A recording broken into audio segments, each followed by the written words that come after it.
Donc vraiment, j'encourage les gens à regarder le film sans trop lire, sans trop réfléchir, juste se lancer avec elle et se réveiller dans cette boîte et voir ce qui va se passer. Niveau d'oxygène à 5%.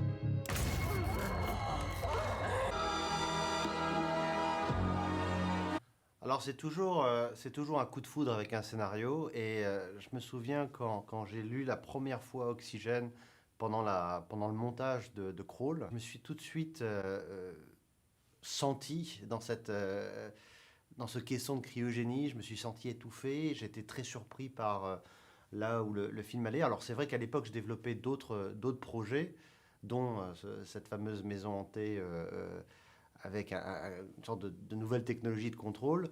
Et, mais voilà, le Covid est arrivé, tout s'est arrêté, je suis rentré me confiner.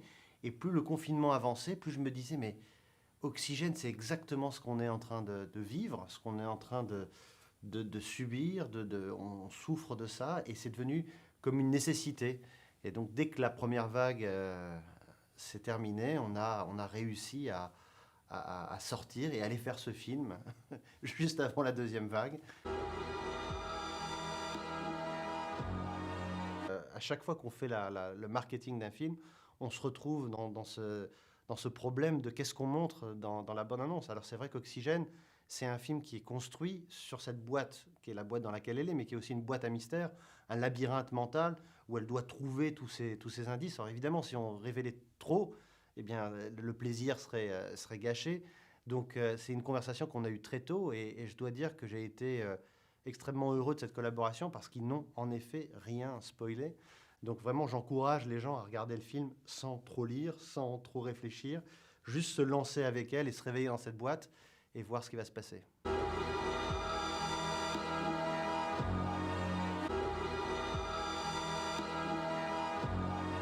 Moi, ce que j'aime en tant que spectateur quand je regarde un film, c'est de vivre une expérience. Ce que je trouve formidable dans une salle ou quand on regarde Netflix ou quand on lit un livre, c'est la possibilité d'oublier là où on est, d'être transporté, de traverser le miroir, de vivre quelque chose, de ressentir quelque chose. Et c'est un petit peu ma vocation en tant que réalisateur, c'est de faire des films qu'on ressent plus que des films qu'on regarde. Et c'est pour moi la définition de ce qu'on appelle le survival, c'est-à-dire des thrillers où on est un petit peu dans une situation extrême, où on se projette, on se dit qu'est-ce que j'aurais fait, qu'est-ce que je ferais à la place de l'héroïne ou à la place du héros. Et Oxygène est exactement dans cette lignée.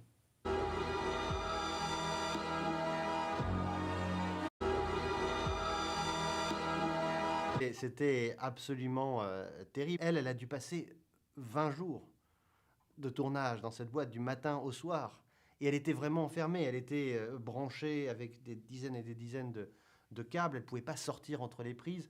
Donc c'était un tournage qui était très difficile. Je l'avais prévenu, hein, je lui avais dit, ça va être un vrai challenge, euh, plus difficile que ce que tu peux imaginer. D'abord parce que tu vas être enfermé tout le temps, tu vas jouer allongé, tu vas passer donc des semaines et des semaines dans ce caisson-là. Et même si on est tous là pour essayer de t'aider, machin, tu seras toute seule au milieu de ces écrans, sans vraiment un autre personnage avec qui jouer. Donc c'est que le caisson et toi. Et voilà, elle a joué le jeu, elle s'est préparée physiquement. Et c'est très important de se préparer physiquement parce que c'est pas parce qu'elle est justement bloquée dans ce caisson qu'il n'y avait rien à faire. Il y a une force physique pour se dépasser qui est quand même très importante. Oui, alors en fait, le scénario était un scénario en anglais qui était un scénario écrit par Christy Leblanc, qui était sur la Blacklist, qui est une sorte de sélection de scénarios qui n'ont pas été encore produits, mais qui sont vraiment ceux qui ont créé le plus de buzz dans l'année. Il y a d'abord eu Anna Tawai, et puis moi je suis arrivé sur le projet. Je devais le produire avec Noomi Rapace comme, dans le rôle principal en anglais, et avec Frank Calfoun qui était le réalisateur.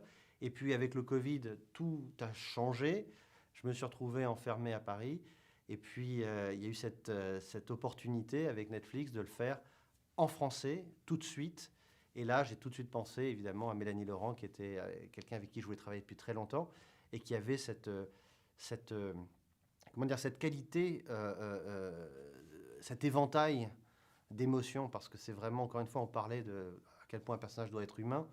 Je pense qu'Oxygène est un très bon panel de toutes les émotions qu'on peut traverser, les pires et les meilleures, en 1 heure et demie.